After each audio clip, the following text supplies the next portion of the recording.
আসসালামু আলাইকুম dear viewer, সবাই কেমন আছেন? আশা করি সবাই ভালো আছেন। আমিও আলহামদুলিল্লাহ আল্লাহর রহমতে অনেক ভালো আছি।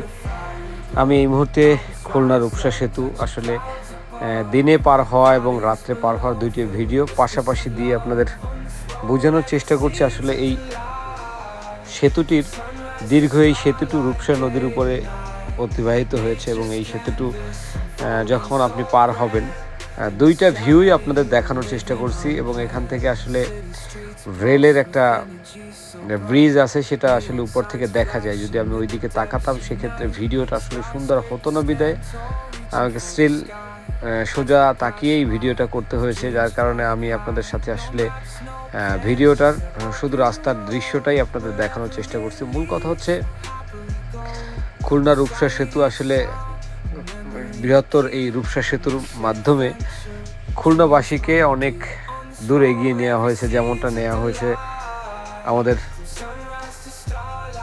চীনমৈত্রী সেতু পিরোজপুরে, যে সেতুর মাধ্যমে বরিশাল বিভাগের সাথে খুলনা বিভাগের একটি সেতুবন্ধন তৈরি হয়েছে।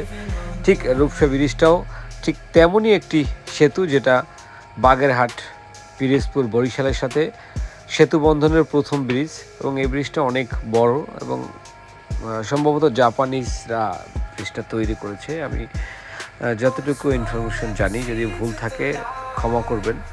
তো কথা হচ্ছে ওভারঅল এই দুইটা ভিউটা আসলে আমার কাছে কেমন লাগতেছিল সেটা দেখানোর জন্যই আপনারা আজকের ভিডিওটি।